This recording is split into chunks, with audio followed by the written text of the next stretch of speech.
Doctor Sreevarma ஆயுள் தரும் ஆயுர்வேதா அறுவை சிகிச்சை இல்லா குணம் ஆயுள் கால நிவாரணம். Yesterday courier private limited. Domestic international cargo உங்கள் இல்லம் தேடி வந்து கொரியர் புக்கிங் டெலிவரி செய்து தரப்படும். இந்தியாவிடம் நேரடியாக போரிட முடியாது என்பதால்தான் பாகிஸ்தான் பயங்கரவாதிகளை தூண்டிவிட்டு மக்கள் மீது தாக்குதல் நடத்துவதாக பிரதமர் மோடி குற்றம் சாட்டியுள்ளார். குஜராத்தில் இன்று 2வது நாளாக பல்வேறு நிகழ்ச்சிகளில் கலந்து கொண்ட பிரதமர் மோடி காந்தி நகரில் 5536 கோடி ரூபாய் மதிப்பிலான வளர்ச்சி திட்டங்களை தொடங்கி வைத்தார். அப்போது பேசிய அவர், இந்தியாவின் தாக்குதலின் போது உயிரிழந்த பயங்கரவாதிகளின் சவப்பெட்டிகள் மீது பாகிஸ்தானின் கொடி வைக்கப்பட்டதாக விமர்சித்துள்ளார். பயங்கரவாதிகளின் இறுதிச் சடங்குகளில் பாகிஸ்தான் ராணுவத்தினர் கலந்து கொண்டு மரியாதை செலுத்தியதாகவும் மோடி கூறினார்.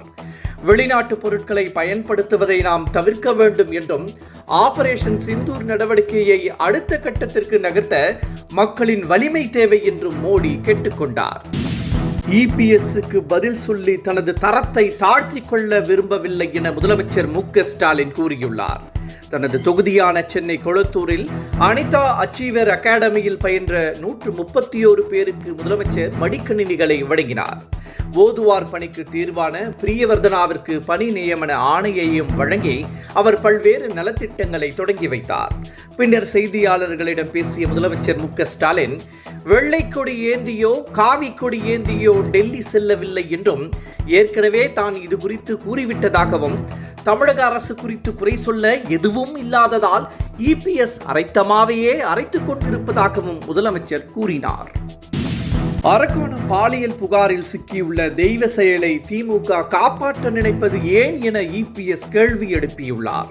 அவரை காப்பாற்றுவதன் மூலம் பெரும் அரசியல் முதலை மறைக்கப்பட்டு பாதுகாக்கப்படுகிறதா என்றும் அவர் வினவியுள்ளார். திமுக கவுன்சிலர் கையில் நவீன துப்பாக்கி எப்படி வந்தது, இதற்கெல்லாம் முதலமைச்சர் என்ன பதிலளிக்க போகிறார் என்றும் இபிஎஸ் அடுக்கடுக்கான கேள்விகளை எழுப்பியுள்ளார். தமிழ்நாட்டில் நடப்பது மக்களாட்சி அல்ல என்றும் பாசிச ஆட்சி என்றும் தாவேக தலைவர் நடிகர் விஜய் கூறியுள்ளார். சென்னை வியாசர்பாடி தீ விபத்தில் உதவச் சென்ற தாவேக பெண்ணை காவலர்கள் இழுத்து தள்ளியதை முதல்வர் ஏற்றுக்கொள்கிறாரா என்றும் அவர் கேள்வி எழுப்பியுள்ளார். மகளிருக்கு பாதுகாப்பற்ற மாநிலமாக தமிழகத்தை முதலமைச்சர் மாற்றிவிட்டதாகவும் மகளிருக்கு எதிரான அராஜகம் தொடர்ந்தால் போராட்டத்தை முன்னெடுப்போம் என்றும் விஜய் தெரிவித்துள்ளார். அண்ணாமலைக்கு ராஜ்யசபா சீட் வழங்குவது குறித்து கட்சி தேசிய தலைமைதான் முடிவு செய்யும் என நயினார் நாகேந்திரன் கூறியுள்ளார். தமிழக பாஜக தலைவர் பதவியில் இருந்து மாற்றப்பட்ட நிலையில் அவருக்கு மாநிலங்களவை உறுப்பினர் பதவி வழங்கப்படும் என்ற தகவல் வெளியாகி இருந்தது.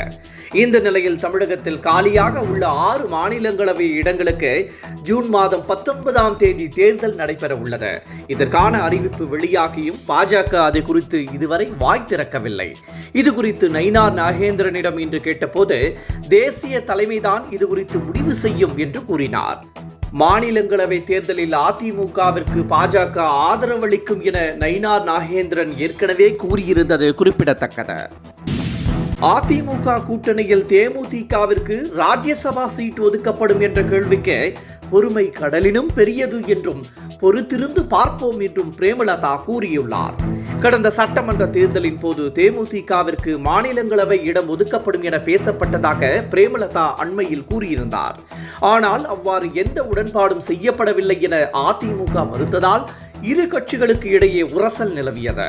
இதனால் திடீரென திமுக ஆதரவான போக்கை பிரேமலதா கையில் எடுத்தார். அதன் பின்னர் திடீரென மௌனமாகிவிட்டார். தற்போது ராஜ்யசபா தேர்தல் அறிவிக்கப்பட்டுள்ள நிலையில் அதிமுகவின் முடிவை பொறுத்திருந்து பார்ப்போம் என பிரேமலதா கூறியுள்ளார். தமிழகத்தையே உலுக்கிய அண்ணா பல்கலைக்கழக மாணவி பாலியல் வன்கொடுமை தாக்குதலுக்கு ஆளான வழக்கில் நாளை தீர்ப்பு வழங்கப்படுகிறது. அண்ணா பல்கலைக்கழக மாணவி பாலியல் வன்கொடுமைக்கு ஆளான சம்பவம் அதிர்வலைகளை ஏற்படுத்தியது. இது குறித்து திமுக அரசு மீது எதிர்க்கட்சிகள் கடுமையான குற்றச்சாட்டுகளை முன்வைத்தன.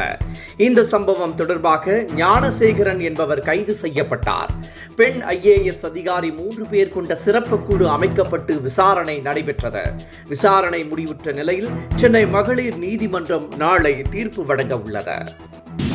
கொரோனா பரவல் இருந்து வரும் நிலையில் நாடு முழுவதும் கட்டுப்பாடுகளை விதிக்க விரும்பவில்லை என மத்திய அரசு கூறியுள்ளது.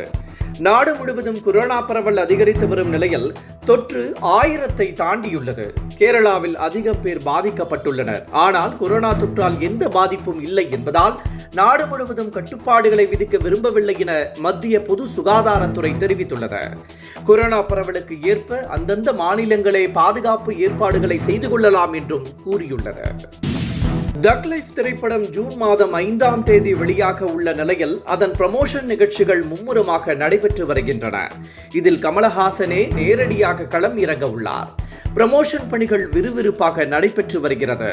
இந்த நிலையில் தக் லைஃப் திரைப்படம் ஐமேக்ஸ் தொழில்நுட்பத்தில் வெளியாகும் என படக்குழு அறிவித்துள்ளது.